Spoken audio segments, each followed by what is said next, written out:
ইরানে যৌথ হামলা চালিয়েছে ইসরায়েল ও যুক্তরাষ্ট্র। প্রাণ হারিয়েছে আয়াতুল্লাহ আলী খামেনি সহ দেশটির শীর্ষ নেতাদের অনেকে। জবাবে মধ্যপ্রাচ্যে ২৭টি মার্কিন ঘাঁটিতে হামলার দাবি করেছে ইসলামিক রেভলিউশনারি গার্ড কর্পস বা আইআরজিসি। ইতোমধ্যে সৌদি আরব, সংযুক্ত আরব আমিরাত, কাতার, কুয়েত ও বাহরাইনে মার্কিন ঘাঁটি লক্ষ্য করে ইরানের ক্ষেপণাস্ত্র ও ড্রোন হামলার খবর পাওয়া গেছে। মধ্যপ্রাচ্যের কোন কোন মার্কিন ঘাঁটিতে হামলা চালালো ইরান? ইরানের পরবর্তী লক্ষ্য কোন মার্কিন ঘাঁটি? জানবো আজকের স্টার এক্সপ্রেসে।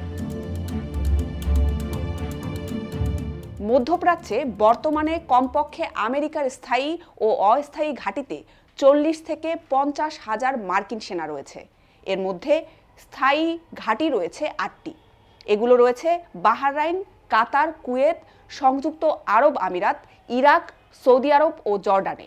আইআরজিসি বলেছে, শত্রুকে স্থায়ীভাবে পরাজিত না করা পর্যন্ত বিরামহীনভাবে অভিযান চালিয়ে যাবে তারা। সাথে আরও বলছে, মধ্যপ্রাচ্য জুড়ে যুক্তরাষ্ট্রের সব স্থাপনা ও স্বার্থকে ইরানের সেনাবাহিনীর জন্য বৈধ লক্ষ্যবস্তু হিসেবে গণ্য করা হবে। বাহরাইনে রয়েছে যুক্তরাষ্ট্রের নৌবাহিনীর ৫ম নৌবহরের সদর দপ্তর। ইরান মার্কিন এই নৌঘাঁটিকে লক্ষ্য করে ক্ষেপণাস্ত্র হামলা করেছে। বাহরাইনের সরকার হামলার বিষয়টি নিশ্চিত করেছে। এমন হামলা সার্বভৌমত্ব ও নিরাপত্তার স্পষ্ট লঙ্ঘন হিসেবে আখ্যায়িত করেছে দেশটি। কাতারের রাজধানী দোহার বাইরে অবস্থিত ২৪ হেক্টর আয়তনের আল উদেইদ বিমান ঘাঁটি যুক্তরাষ্ট্রের সেন্ট্রাল কমান্ডের ফরওয়ার্ড সদর দপ্তর।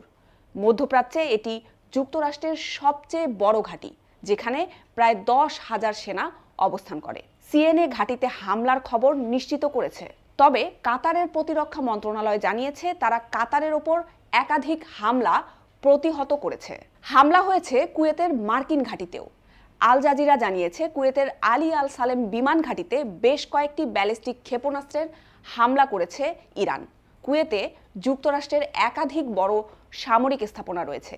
এর মধ্যে ক্যাম্প আরিফজান হল ইউএস আর্মি সেন্ট্রালের ফরওয়ার্ড সদর দপ্তর। ইরানের ছোড়া বেশ কয়েকটি ক্ষেপণাস্ত্র ভূপাতিত করার পর আবুধাবিতে অন্তত একজন নিহত হয়েছেন বলে জানিয়েছে সংযুক্ত আরব আমিরাতের রাষ্ট্রীয় সংবাদ সংস্থা। আবুধাবির দক্ষিণে রয়েছে আল ধাফরা বিমান ঘাঁটি। সৌদি পররাষ্ট্র মন্ত্রণালয়ের এক বিবৃতিতে দেশটিতে ইরানি ক্ষেপণাস্ত্র হামলার খবর নিশ্চিত করেছে। দেশটিতে বিপুল পরিমাণে মার্কিন সেনা রয়েছে। দেশটিতে প্যাট্রিয়ট ক্ষেপণাস্ত্র ব্যবস্থা মোতায়েন রয়েছে। এছাড়া জর্ডান ও তুরস্কের মার্কিন ঘাঁটিতে ইরান হামলা করতে পারে বলে জানিয়েছে আন্তর্জাতিক সংবাদ মাধ্যম। জর্ডানের রাজধানী আম্মান থেকে প্রায় ১০০ কিলোমিটার উত্তর পূর্বে আজরাকে মার্কিন বিমান ঘাঁটি রয়েছে। এছাড়া তুরস্কের মার্কিন ঘাঁটিতে যুদ্ধবিমান, ট্যাঙ্কার ও কার্গো বিমান সহ ন্যাটোর বিভিন্ন ধরনের বিমান রয়েছে।